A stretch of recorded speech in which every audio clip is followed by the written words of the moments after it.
আসসালামু আলাইকুম ভিউয়ার্স, কেমন আছেন সবাই? চলে আসলাম নতুন আরেকটি ভিডিও নিয়ে। তো আজকের ভিডিওটা হচ্ছে ন্যাচারাল টপ কোট কীভাবে মিক্স করতে হয় এবং কীভাবে ন্যাচারালভাবে ফিনিশিং দিতে হয় এই বিষয় নিয়ে আজকের ভিডিওটা সবাই শেষ পর্যন্ত দেখবেন। শুরুতেই বলে দিচ্ছি, আপনারা ন্যাচারাল টপ কোট মিক্স করার জন্য হাফ লিটার টপ কোট নিয়ে নেবেন। আপনারা চাইলে 1 লিটার নিতে পারেন। আমি যেহেতু হাফ লিটার মিক্স করব তার জন্য হাফ লিটার দিয়ে বলতেছি। তো হাফ লিটার শুধু টপ কোট নিয়ে নিলেন, তার সাথে দিয়ে দিবেন হাফ লিটার 446 থিনার, তারপর দিয়ে দিবেন 250 গ্রাম হার্ডনার। এই ভিডিওটা যদি আপনি আমার ফেসবুক পেজ থেকে দেখে থাকেন, অবশ্যই আমার পেজটিকে ফলো করে আমাদের সাথে থাকবেন। আর যদি আমার ইউটিউব চ্যানেল থেকে দেখে থাকেন, অবশ্যই আমার চ্যানেলটিকে সাবস্ক্রাইব করে পাশে থাকা বেল আইকনটি প্রেস করে দিন। তো সব কিছু ঠিকঠাক মতো দেওয়ার পর ভালো করে নাড়াচাড়া দিয়ে দিবেন। আমি আবারও বলছি, half litre top coat, half litre 446 thinner, তার সাথে 250 গ্রাম হার্ডনার। তো সব কিছু দেওয়ার পর ভালো করে নাড়াচাড়া দিয়ে মিক্স করে নেবেন।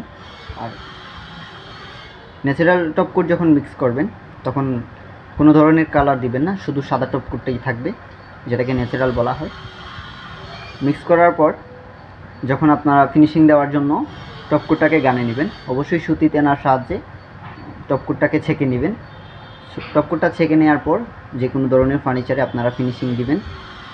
যদি খাট হয় খাটের মধ্যে, বা অন্যান্য ফার্নিচার হলে অন্যান্য ফার্নিচারের মধ্যে অবশ্যই ভালো করে সুতিতে না দিয়ে ছেঁকে নিয়ে তারপর আপনারা ফিনিশিংটা দিবেন। কেননা যদি আপনারা টপকোটটাকে ভালো করে ছেঁকে না নেন, যদি টপকোটের মধ্যে কোনো ধরনের ময়লা থাকে গানের ভিতরে চলে যাবে, আর ওই ময়লাটা আপনার গানের মুখ দিয়ে ফিনিশিং দেওয়া ফার্নিচারের উপরে পড়ে যাবে, তখন দেখতে বিশ্রী দেখা যাবে, দানা দানা হয়ে যাবে। তো তার জন্য অবশ্যই সুতিতে না দিয়ে ভালো করে ছেঁকে নেবেন। আজকের ভিডিওটা আপনাদের কাছে কীরকম লাগতেছে সেটা অবশ্যই কমেন্টে জানাবেন। ভিডিওটা যদি ভালো লেগে থাকে অবশ্যই বেশি বেশি করে শেয়ার করে দিবেন, লাইক কমেন্ট করতে ভুলবেন না। ভিডিওটা না টেনে শেষ পর্যন্ত দেখবেন। আর একটা জিনিস খেয়াল রাখবেন যে ফিনিশিং দেওয়ার সময় 2 টান করে টপ কোটটা মারবেন। যেই টপ কোটটা মারবেন আপনারা গ্লেজের জন্যে অবশ্যই 2 টান করে মারতে হবে।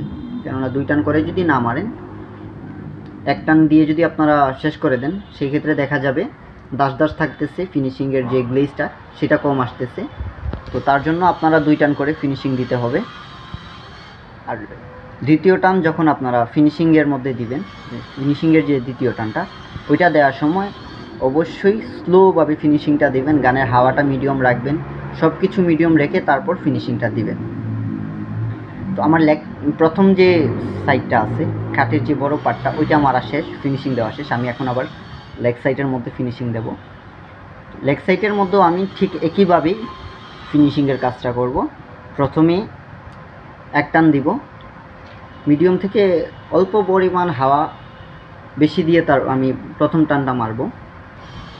এটা দেখেন আমি যেই ফিনিশিংটা দিচ্ছি আপনারা বুঝতেই পাচ্ছেন। আর অবশ্যই একটা জিনিস মাথায় রাখবেন, আপনারা ফিনিশিং দেওয়ার আগে সর্বপ্রথমে যেই কাজটা করতে হবে, মেশিনের মধ্যে যদি কোনো ধরনের পানি থেকে থাকে ওইটা আগে বের করে নেবেন। তারপর গানের মধ্যে ট্যাঙ্কির সাইডে সুতি দানা বাঁধবেন, এবং গানের যে পয়েন্টটা আছে, 5-এর যে পয়েন্ট, ওইটার মধ্যে একটা সুতিতে না বাঁধবেন। অনেক সময় দেখা যায় ওই 2 দিক দিয়ে, ট্যাঙ্কির দিক দিয়ে টপকুট পড়তেছে, আবার নিচের যে 5-এর যে সাইডটা আছে ওইটার মধ্যে দিয়ে আপনার পানি পড়তেছে।